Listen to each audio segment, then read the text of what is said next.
Tonight on Connecticut's news station, teens want solutions. Hear what Hartford youth are asking candidates for mayor about the capital city's biggest problems. Plus, a fiery murder. A Connecticut man pleads guilty more than 2 years after a body was found in this burning car. Also, an iconic grocer dies. We're looking back at the life of Stu Leonard and how his legacy is more than just a store. A nice Friday on the way, but more rain in store for the weekend. What that means for plans coming up. And rallying around Emma. There's so much negative in the world. To be able to help one person, it just means so much. How one Connecticut town raised the money to get a girl the service dog she needs. Now at 10, this is Fox 61, Connecticut's news station. First up on Fox 61 tonight, teens in Hartford want answers from the candidates looking to be the capital city's next mayor.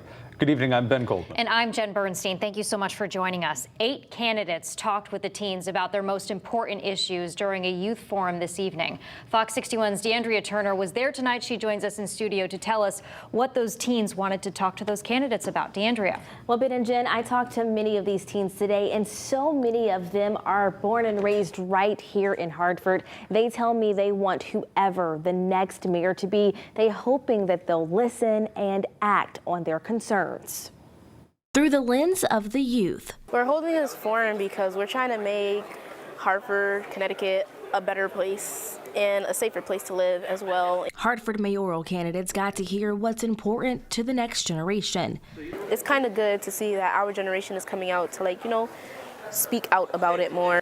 And these students say they are not underestimating the power of their voices. I think that if you want a change, or you want to see a change, or you want to be a part of the change, you have to use the voice that is given to you, and you have to vocalize the things that you want.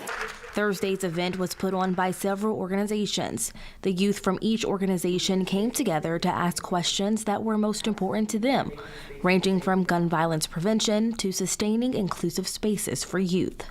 I feel like me personally, I wouldn't have been able to do something like this, ask a candidate or like a mayor in general, or get like the information that they were able to give me in a normal setting like school or like any other program. So I'm kind of glad that I got to sit firsthand and listen and see their, how important it was truly to them. The opportunity they aren't taking lightly. It's inspiring, it's definitely motivating to know that just this opportunity right here for young people to speak, to have a position, to be heard. Honestly, to me, it's, I know I'm speechless.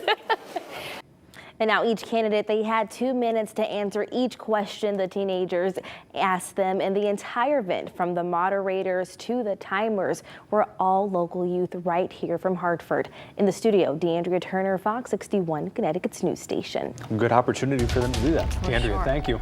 Let's get to the weather watch. The spring chill continuing tonight, and we've got rain coming our way. We want to check in with Chief Meteorologist Rachel Frank for our first check on your forecast. Rach. Yeah, this week we've had a few showers here, a few showers there. Go figure, the wettest days in the forecast will be over the weekend. We've got one round of rain that'll be pushing through on Saturday. That could bring us anywhere between 1/3 of an inch of rain and 3/4 of an inch of rain.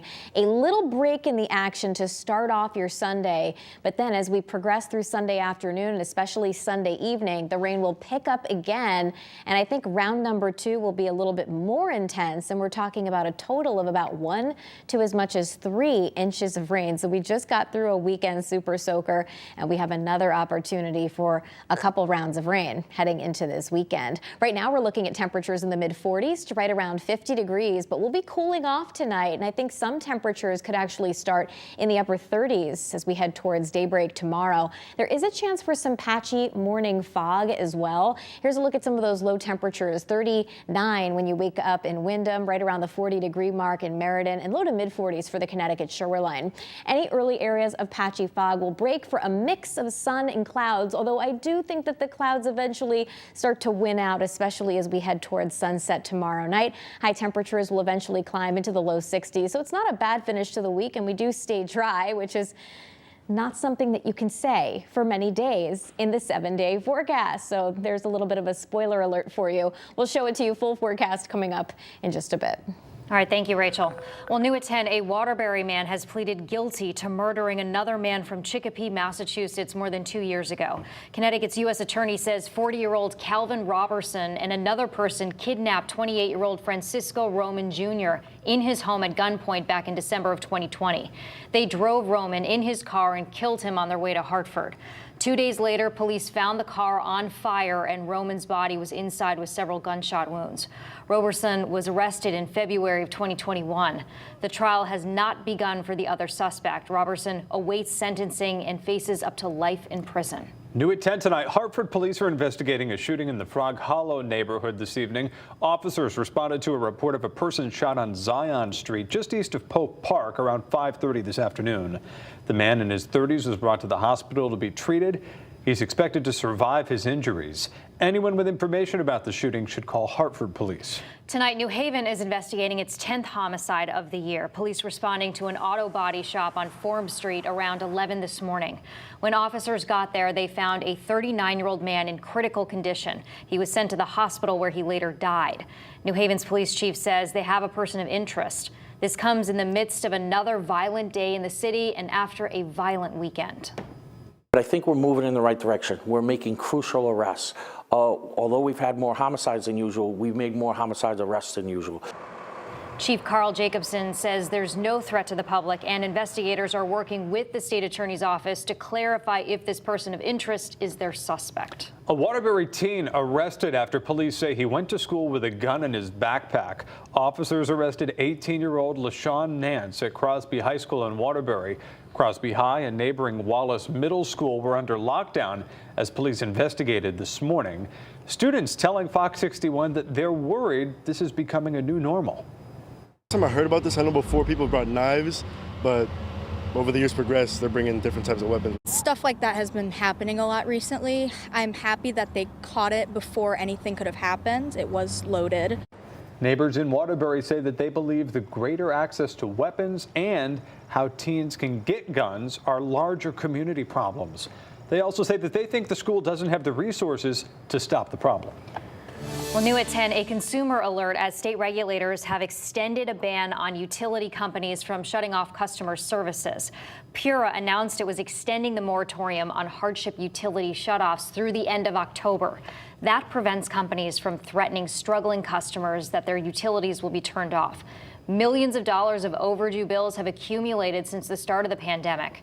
Pura also says companies who don't follow this extension will face civil penalties. Also new at 10 tonight, police in Plainfield are looking for a pickup truck wanted in the crash in the center of town. Officers say it happened around 5:30 this afternoon, right near the intersection of Babcock Avenue and Route 12. A woman in an SUV had stopped at the stop sign when she was hit from behind by a black pickup truck. She was taken to Bacchus Hospital with minor injuries. Officers say the pickup's registration didn't match the truck involved in the crash. Anyone with information about the crash should call Plainfield Police. And new at 10, an alert tonight from Glastonbury Police warning about two types of criminals in town. Officers say 2 vehicles have been stolen over the past few nights. Police have also received several calls about vehicles being opened. This comes as several other towns across Connecticut are investigating waves of car break-ins over the last week. Glastonbury police are also looking to reports of what's known as check washing. Investigators are looking into 2 reports of checks stolen from the South Glastonbury post office back on April 1st. Those checks were then cashed for higher amounts. If you believe you're a victim of either crime or if you have any information about these cases, please call Glastonbury Police. We do have